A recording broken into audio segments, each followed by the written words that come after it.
What's up, guys? How's it going? Today topic we'll be talking about it's really hot and it's really popular right now. I just want to jump in with the bandwagon here and give you guys my honest review or thought on this topic. So the topic is live scoping. So the thing is, when I have my first live scope, I believe it was 2018 or 2019 when it first came out. I bought LVS32 for my kayaks. When I used to do KAYAKBASSFISHING tournament, I have them for like 8 months, I would say. Then I sold it to some guy in California. So the reason I have them back then is because I was having a hobby kayaks. PA12, so it's fairly big, kayak, I would say. So I put them on my kayaks. What I having issue with back then was the kayak was moving so much, and I don't have a good knowledge how to use it. Also, a good experience of like aiming my bait. So, I mean, you can see the bait down there, but then you get to move around a lot. Little weight can like shift you a little bit, so you're kind of off. So I find it difficult back then for me to use it. So then I sold the LVS32, and I just haven't thought about it, back then again. But it was good though. Back then it was like really hot too. But not a lot of people got really traction on the LVS32. So I noticed like last year that was really picking up a little bit more. This year is kind of crazy, like everybody going crazy about it. So last year I bought LVS34. When I have my first bass boat, I installed LVS34 on my bass boat there. And I have it I ran it all year last year. I played with a little bit this year. So for me personally, I don't fish tournament. I only do fishing on a weekend. The benefit. So let's go with the pro first on owning a live scope. For me personally, so the main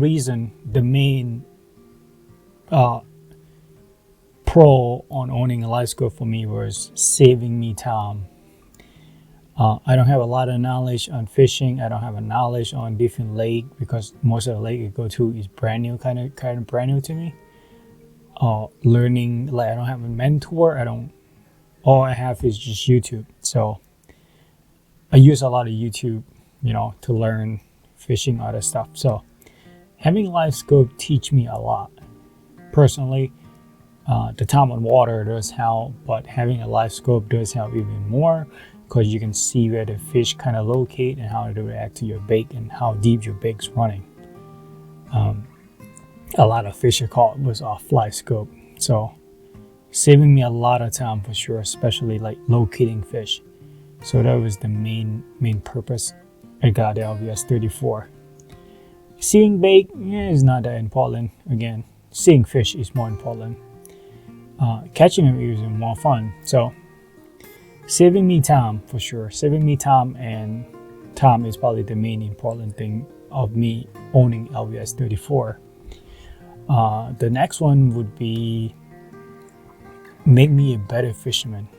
Like learning, see how fish react to the bait, learning about my bait, learning about the fish location, other stuff. So the third one I would say, it's not as important as the first two. The third one I would say it just experience. I guess you get to go enjoy, have fun, try different things. It's just scanning. It's just more learning about the lake that you've been to. Again, I think overall it's not as important the first two. The first two is more important for sure. I do love my LVS34. You can see my hat here. If you ain't scoping, you're hoping. So that's pretty much the pro I have for the LVS 34. The con, of course, is a little bit expensive. It takes some time to learn. The time on water that's gonna help you for sure on your LVS 34 learning curve. A lot of people thought LVS 34 or spotlighting, you can say it's easy, which it is. You know, you can move your trolling motor around, you get to see the fish. Yes, you get to see the fish, but making the right accurate cast to the fish, or accurate cast to where you see the fish on your fish finder, on your graph, it's more important than seeing the fish itself. I mean, everybody's seeing the fish on Livescope, but if you're not catching them, it doesn't really gonna do anything. So for what I have learned, actually, for me personally, I think spending more time on learning or knowing your Livescope, like the location of the fish, how far you need to cast, what angle you should be looking at. Like for me, for my the way I have my LVS 34 setup is it's on separate pole. It's not on trolling motor itself. So when I aim straight forward, I usually cast a little bit to the right side of my arrow. That's when I get a good, perfect, accurate cast. My baits show the most on that side. Again, I think just the way you set up, I know what it is. I'm not gonna touch it. So I could adjust it, but if I have to, but I mean, nobody used my boat, so, and I know what it is, what to cast, what to look for. So I kind of learned from that. So eventually I might have to tune it in, dial it a bit more.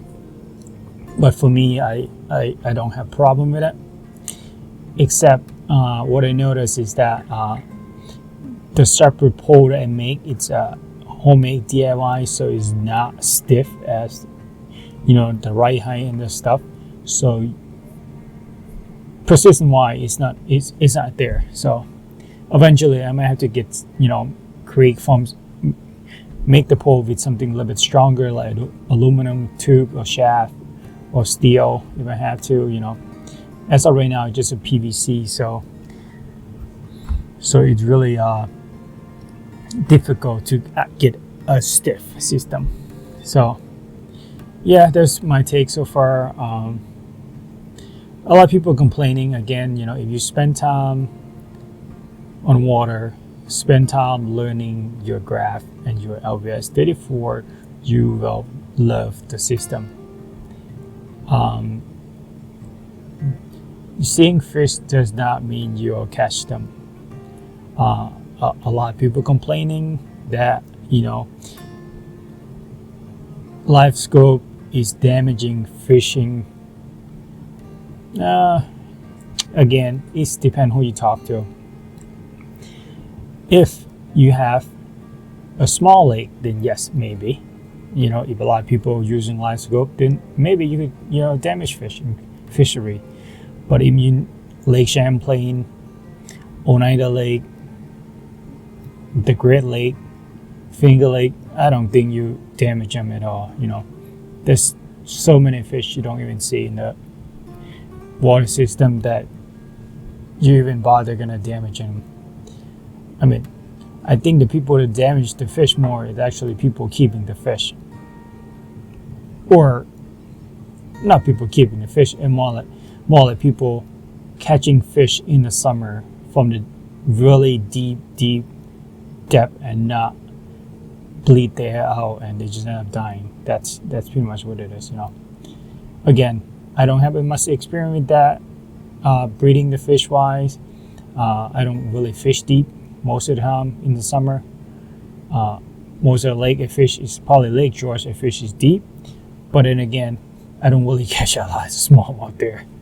So, all right, that's pretty much my rant for the should Livescope be banned or not, again, I don't really care. You know, it doesn't really affect me if they ban or not for the elite. As my opinion, why? No. I mean, there should be a limitation, but it should not be banned. So, yeah, that's pretty much my rant, you know. I hope you guys have some comment or opinion. I'm sure everybody have opinion and comment for sure on this topic. I mean, I love watching it. I actually the other day I was watching Bassmaster Classic.